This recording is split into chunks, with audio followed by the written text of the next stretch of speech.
It's February of 2022, and tensions are high across Europe, as Russia has been building up their forces along Ukraine's borders since April 2021.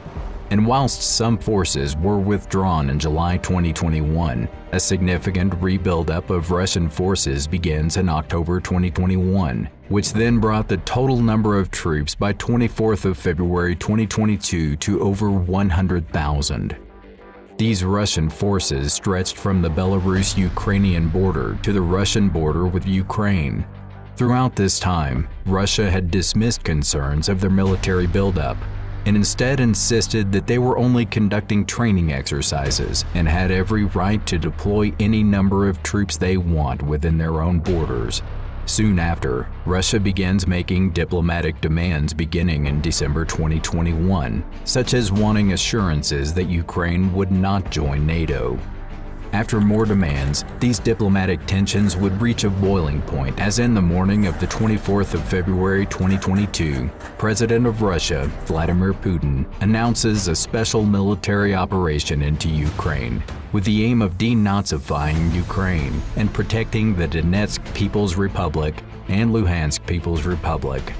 This is because Russia officially recognized these breakaway states a few days prior. Once Putin ends his announcement, a significant amount of precision-guided missiles are launched into Ukraine in order to disrupt Ukraine's command and control, destroy the Ukrainian Air Force, and damage Ukrainian logistics. What then soon followed was a multi-axis attack from the north, east, and south in order to capture key strategic areas in Ukraine. One of these strategic areas was an airport close to Kyiv called Hostomel Airport.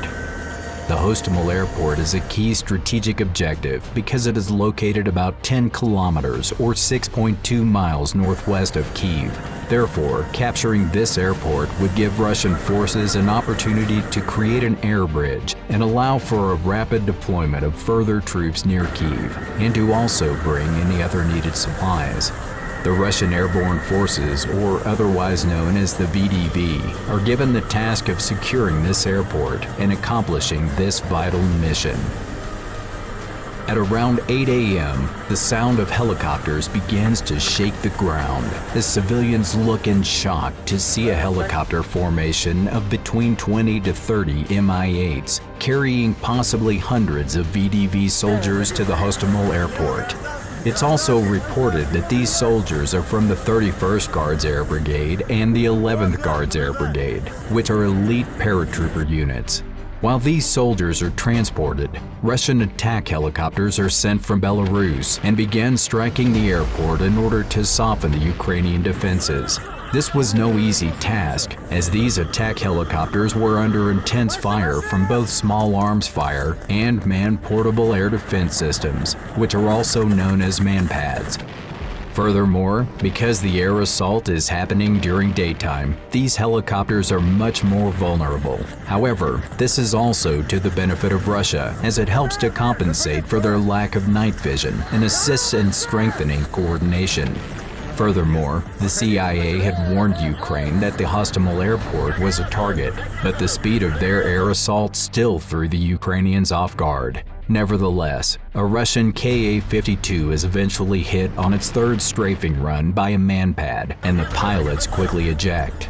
And by this time, the helicopter formation of Mi-8s are close to reaching their landing zones as they begin crossing the Dnieper River, but they too come under fire by manpads and small arms. Due to this intensity of fire, many of the Mi-8s deploy flares as they cross the river to avoid being hit, and then eventually reach Hostomel Airport and drop off VDV forces into the airport. The number of helicopters lost in total is difficult to confirm, but the Ukrainian military alleges it shot down 3 Mi-8s. As Russian forces exit the helicopters and move forward towards the airport, they are met by a small local unit of Ukrainian National Guard. An intense engagement begins between the small unit of National Guard and the much larger Russian VDV units. As each side exchanges fire, it is evident to the National Guard that they are outnumbered and decide to retreat from the airport. Upon retreating, the National Guard unit called in an artillery strike in a last-ditch attempt to disable the runway and prevent a further landing of troops. After the Ukrainians had retreated, open-source intelligence suggests that Russia was still willing to use the runway, and it may have been still usable, as 18 Il-76 cargo planes were inbound to Hostomel Airport. If this was to be the case, then about 2,000 Russian soldiers could have been transported from Russia to Hostomel Airport, which would have strengthened Russia's Kyiv offensive.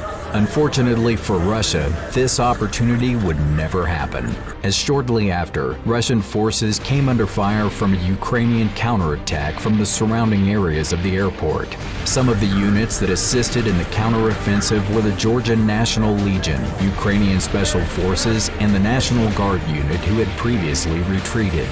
The fighting was brutal, with each side desperately engaging with one another for this crucial objective, as holding it would assist in shifting the tide of the war.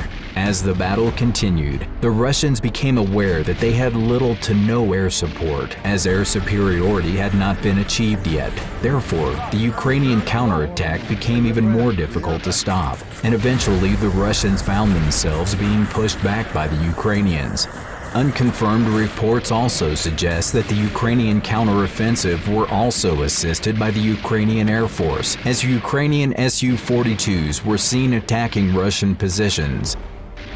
Eventually, the VDV broke and retreated from the airport into the surrounding woods.